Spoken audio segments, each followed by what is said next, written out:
A physical altercation at a basketball court on Pelican Street, reportedly over a pair of slippers, has left a 19-year-old suffering from gunshot wounds. Dixon Ramirez, a resident of Peter Street, and several other young men were fired upon by someone whom they allegedly attacked moments earlier. His mother, Dorla Ramirez, was at home when she was informed of the shooting. Time right home, I saw they watch TV. I didn't hear no gunshot, none at all, and they just come and tell me if I hear that my son get shot. I said what? So I just jump up and I just out the TV and they said they don't care about the hospital. So I just end up going and walk on the hospital and I think. The incident took place just as Carnival band Soca Moca was preparing for its mass camp event. It ultimately disrupted the judging of that activity.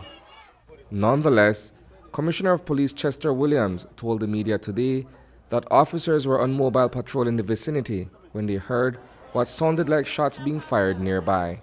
Police were patrolling in the area of the boulevard that is corner with Iguana Street extension when they heard what sounded like a shot coming from the area of Sunker Street.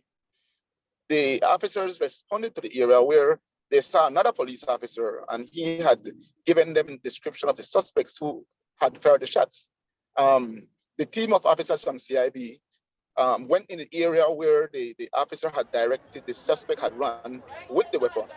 And the police officers encountered the suspect in the area of Seawell Street.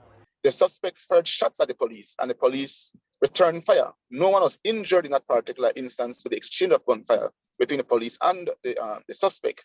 That individual was later apprehended and a sweep of the area yielded a firearm believed to have been used in the commission of that crime. The suspect was eventually caught and a search of the area led to the discovery of a 9mm pistol with some ammunition in its magazine.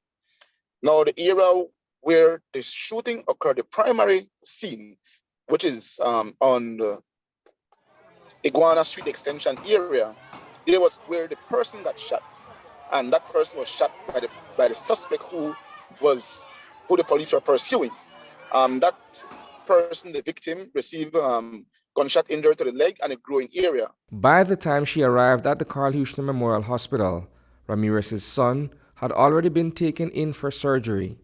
She told News 5 this morning that the operation was successful. When we reach him, they don't care about the surgical ward, I think, make it go get surgery, I think.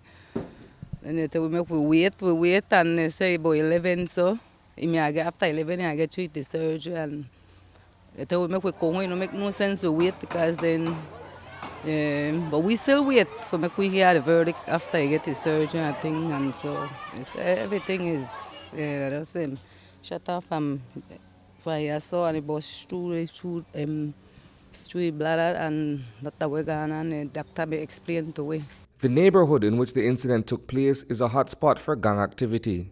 Ramirez, however, says her son is not involved with any of the groups in that community. A police investigation continues. Reporting for News 5, I am Isani Cayetano.